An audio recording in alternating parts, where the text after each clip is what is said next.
In this video, we are going to share with you some simple ideas with setting up your RV as an emergency kit, so you and your family will be better prepared.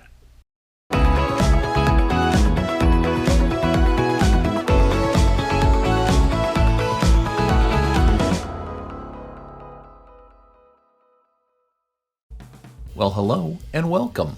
We never thought of our RV as an emergency kit until we sold our travel trailer in 2012. In 2014, we experienced a moderate earthquake. We were fortunate. Our town did not get damaged, but our neighboring town of Napa, California did. When we purchased our used motorhome in January of 2015, once again, we really didn't consider it as an emergency kit. Again, if there isn't a disaster every 6 months, you start to forget the need to be prepared. So we actually came across putting our emergency kit together by mistake, and here's how. Most RVers, when they get home from a trip, are tired, and they just want to do the minimum to empty their RV so they can put it back in storage. But there's a problem with this. When they want to travel again, they've added so many extra steps to the start of their weekend trip that they get overwhelmed, less motivated, and eventually they decide not to go. At one point we were that same way. So what did we do to make RVing less of a chore? We did a few more things before we put the motorhome away, which spread the workload evenly and unknowingly created and maintained supplies for an emergency kit. So here are a few items that we do every time before we put our motorhome away in storage. We come home with a full tank of gas. We fill our water tank to at least 3/4 full. We restock our water bottles, Gatorades, and similar drinks. We restock our non-perishable food to the pantry. Our motorhome, just like your RV, eventually becomes a second home.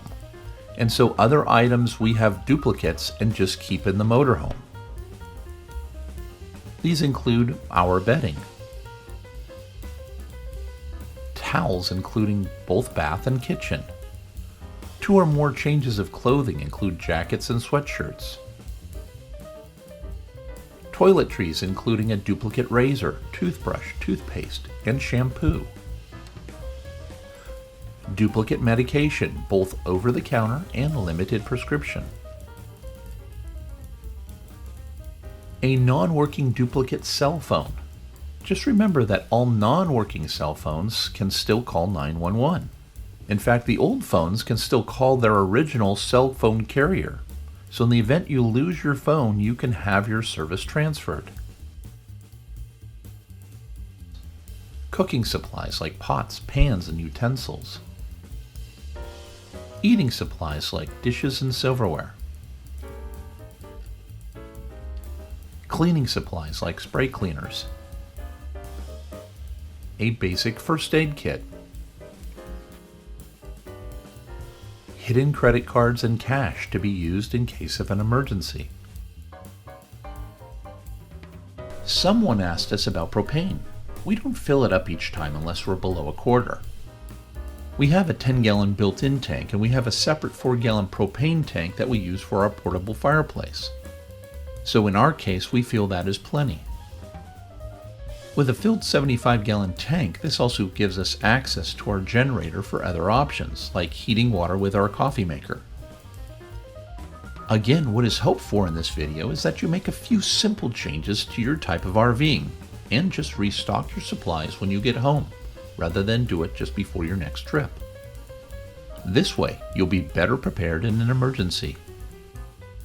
We hope that this video has given you a few ideas on developing your own emergency kit. Until next time, happy RVing. Thank you so much for spending some time with us today. If you get a chance, please subscribe and give us a thumbs up. Thank you.